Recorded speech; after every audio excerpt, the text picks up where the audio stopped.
What is good, everybody? My name is Jordan. I'm a 19-year-old art and lifestyle content creator, and I'm aiming to inspire people to think outside the box and innovate, because the world needs more innovators. And I create African-inspired art.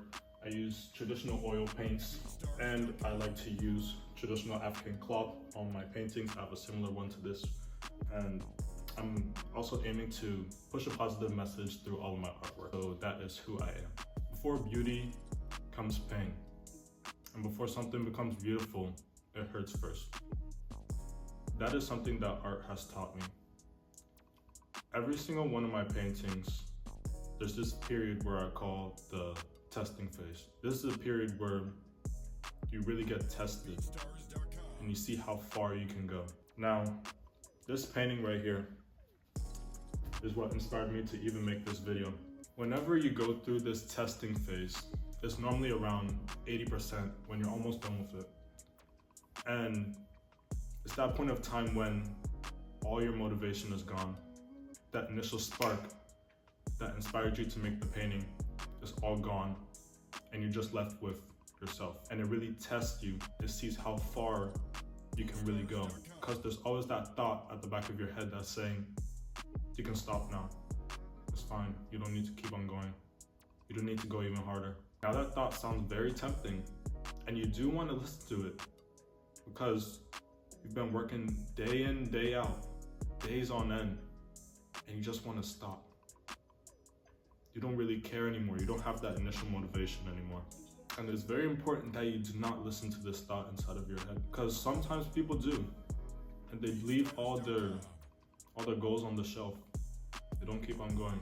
They don't see the point in if they keep on going, because they don't have the initial motivation anymore. When I go through this testing phase, it actually fuels me more, because when I've been working on a painting for every single day for about 50 hours in total, I get these thoughts in my head saying, you can stop now, it's fine. You don't need to keep on going, you don't need to go any harder. You can just leave all the details out, it's fine, nobody's gonna care. But the thing is, I really care, because I know the reason why I started this, and I want to see the beauty on the other side of this pain. What I actually do is I go harder on the 51st hour than I did on the first. And this applies to exactly everything in life.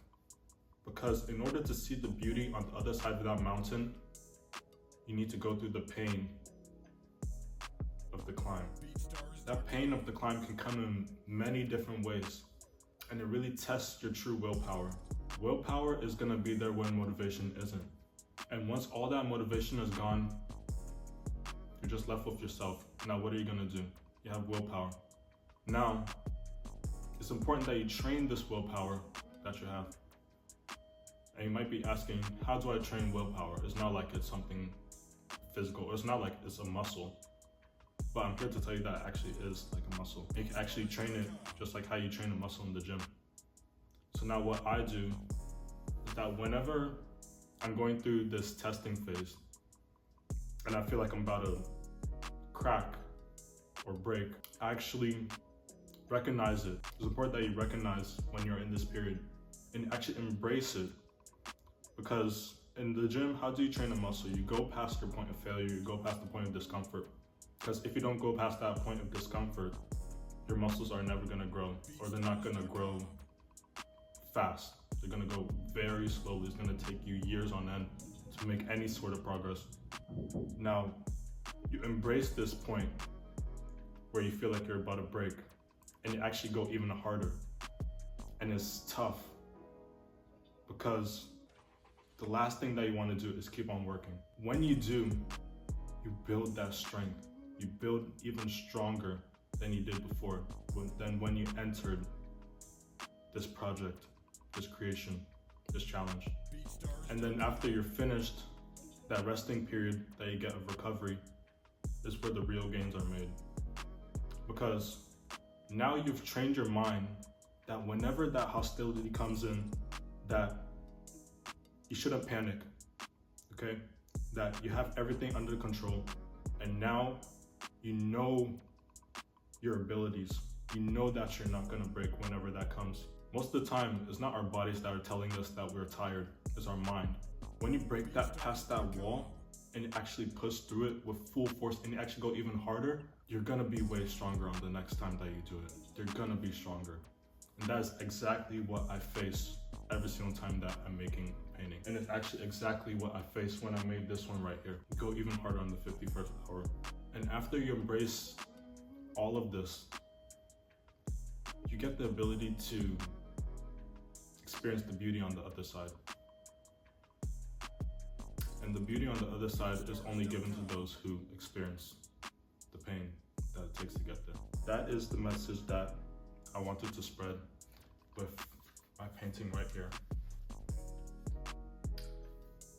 Yep. This one took me about, I want to say, around 54 hours to finish. And I wanted to create it to reflect my African heritage because I'm from West Africa, country Togo. And I used the traditional cloths on the lady, and I have a similar piece where I use traditional African cloths on it. And that is my artistic style. I like to create African art, West African inspired art, and spread a positive message through my artwork. I like to inspire people to create, break out of that box, because we need creators in the world. We need people who think outside the box. We need people who innovate, who think differently, and who are not afraid to express themselves. So that is the message I'm gonna leave you off with today. Go harder on the 51st hour than you did on the first. Thank you all for watching. I'll see you on the next video.